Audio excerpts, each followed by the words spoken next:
So if you've been following along, you would have seen these parts and pieces before. It's been a while since we picked them up a couple months ago.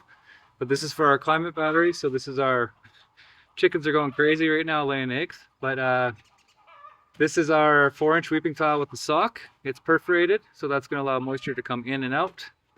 So I'm going to unload all this kind of close to the garden where we've got space to roll it out and measure it rather than inside the greenhouse. And these are going to be our manifolds. They have a male and a female end. So I do have to connect two together on the bottom on each side of the greenhouse. And then also figure out a way to do an elbow. But first things first, we're going to unload all the weeping tile away from the greenhouse. So I've got a place to roll it out and cut it. And then we're going to get the manifolds, 2 manifolds down into the greenhouse. Hey, George. And then cut 2 pieces and then figure out the elbows and capping the ends. I've got an idea that I think is going to work that's going to be really cost effective. So let's get going.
Where did the straps go in the back of your truck? I have a pile over by that garden.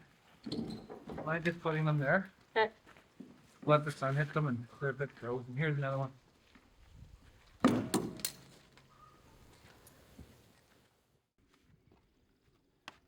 Okay, so as I was explaining before, this will give us a bit of a better close-up. We've got our 12-inch manifold pipe, and they have a male and a female end. My voice is echoing from the pipe.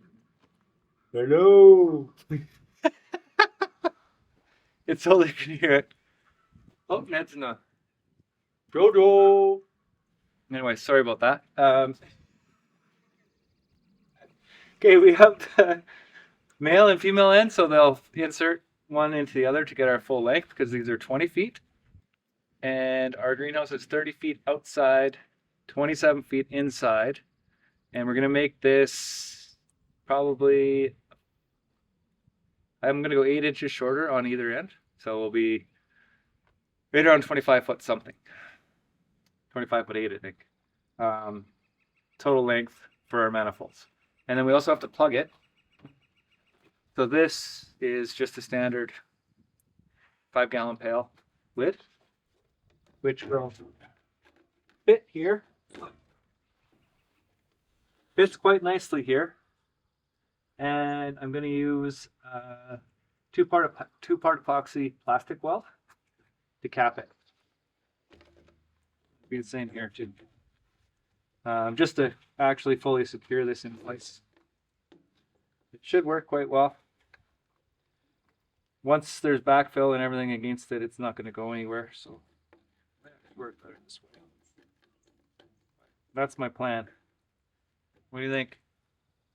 Should be cost effective instead of buying the actual components, because the actual elbow for this was like $700. So yeah, might be able to sand it down a bit to fit better. Plug. Figure that out once we're down in the hole. I need some muscle to help me move these. You grab the wheel.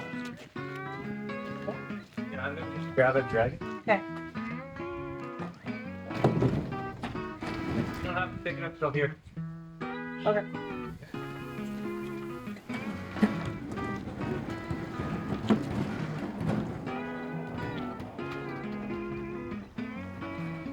Uh-oh, this guy's gonna roll off. No, it's good. It's tender.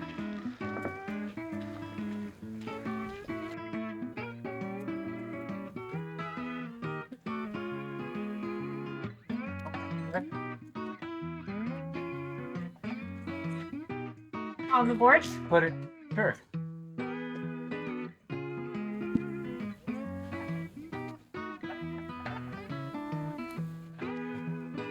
Oh, we'll go halfway. Halfway in.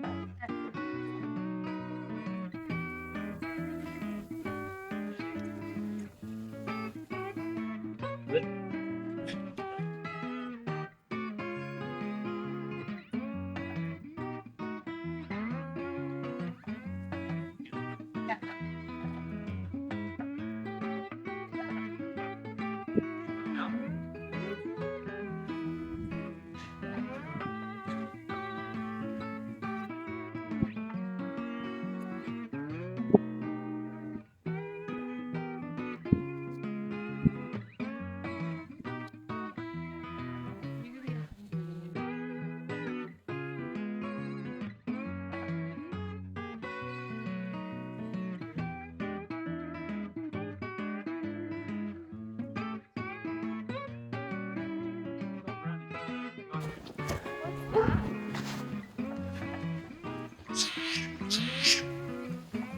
Maybe that's his mating call. Hey, are you coming? Who's driving? Yeah. Wait. Okay.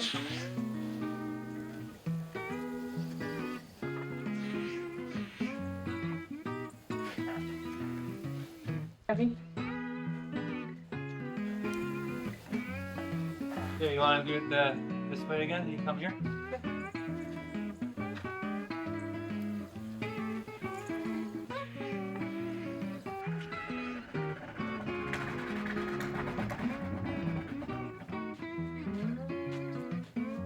We can put it down.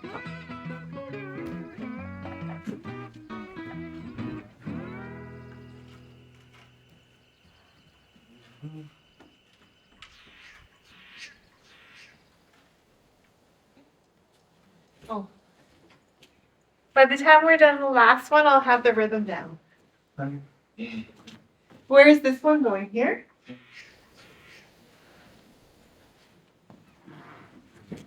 Okay. Oh. There. So the opposite of what I said. That pipe is really big for you. I know! I'm not a very big person. This is like a hardcore workout for me. It's like doing a fit or whatever it's called. CrossFit. It's like doing fit. Hey, Mom.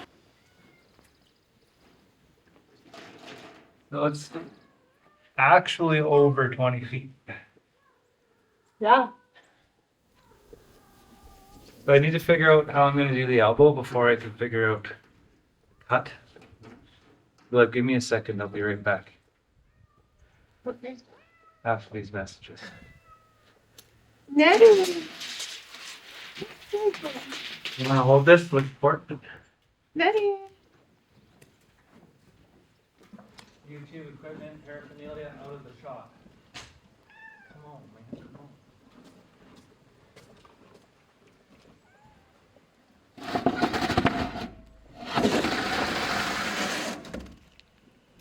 Ready?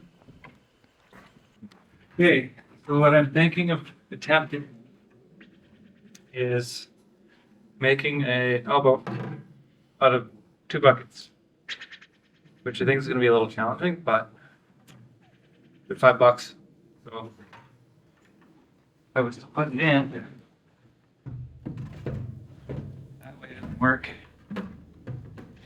That way works. I'll put it in this way and use the plastic weld to seal it.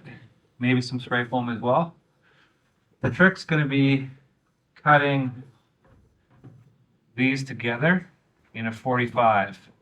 And then I'll be able to insert the next riser pipe, same manifold pipe, into this. And once I have fill and everything around it, I think it should be fine to hold together. So looks like I had to spend a little bit of time to try to figure out how to make this work. Probably better off to have these put together. The reason that this is challenging is because the buckets are tapered. So I gotta figure out a way to do the 45s nicely. Pretty sure spray foam is gonna help me hold it together and seal it up as well. Definitely not gonna be $700. Can't believe the echoes you get out of that. You hear that? Ready?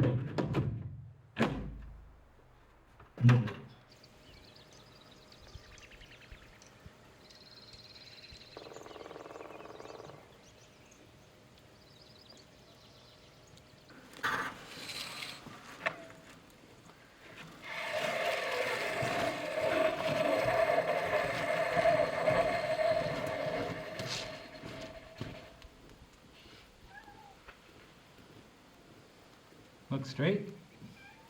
Yep.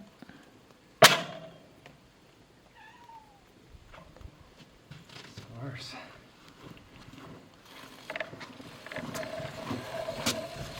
Still ones the other way as well.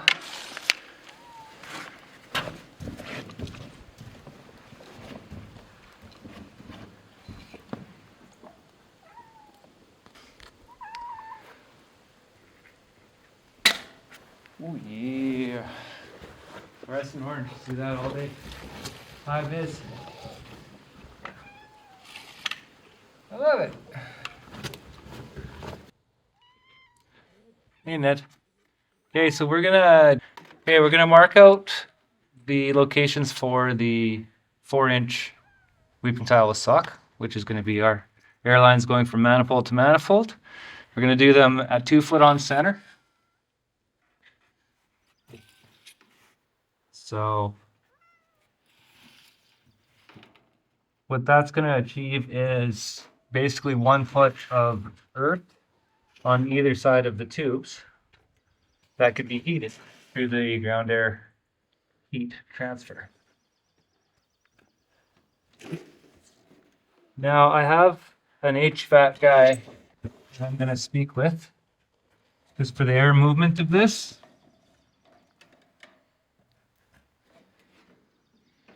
But I'll drill these holes out up and down, and then we're going to roll the pipe so that the lines going back and forth are actually on the ground.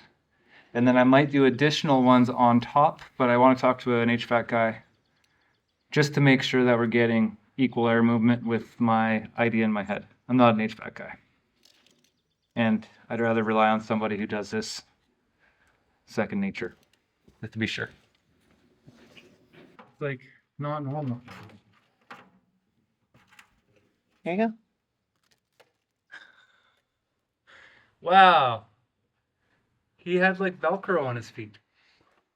Ned, you're freaking crazy, dude. Well, he's just helping you with all this stuff, and then jump up and down and do all these things and hang out with you guys. Super Ned. Right over myself. Super Ned. He's a super Ned. Okay, so we're going to use a hole saw for drilling the holes into the manifolds. And then these are the adapters that are going to go in. So approximately the same size.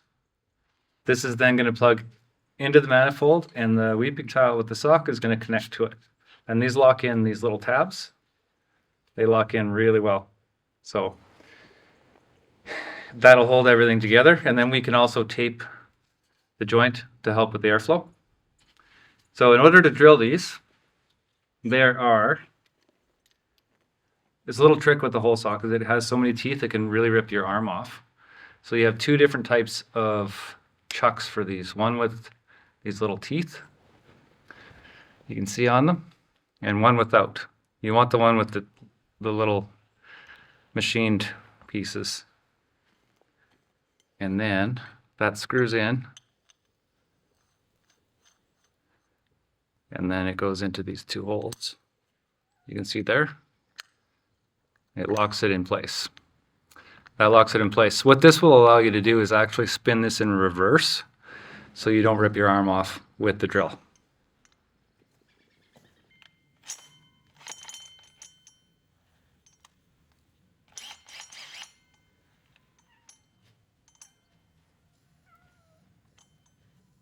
Okay. Okay, so you just get it started with the pilot screw. And then I'll show you how bad it is in forward. Yeah, it just jerks the drill. So what you want to do is put it in reverse. It'll still cut through.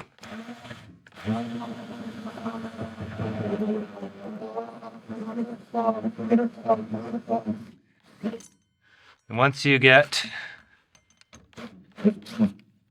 good in there, you can actually go forward too if you want. Again, it's so much power on these drills and so much friction.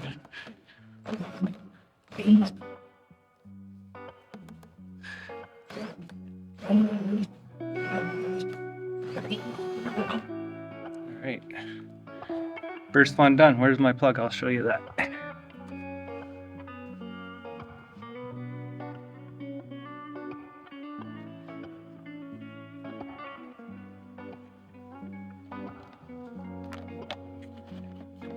There you go.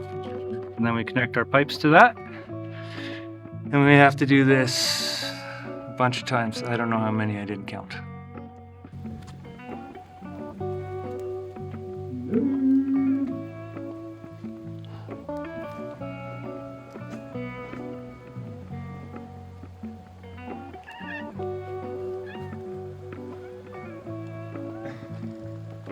Geothermal ready.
Next time on The Thai Life.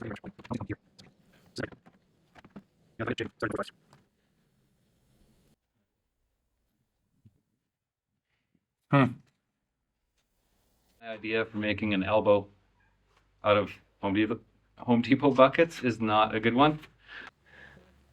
So Michelle's Jeep's been converted to a work truck because my truck is broken. I blew the engine and I've had the truck for 10 years. Anyhow, we're truck shopping, We are truck shopping. unfortunately. Yeah. Um, They're not cheap. no, they are not. So please like and subscribe. Yes.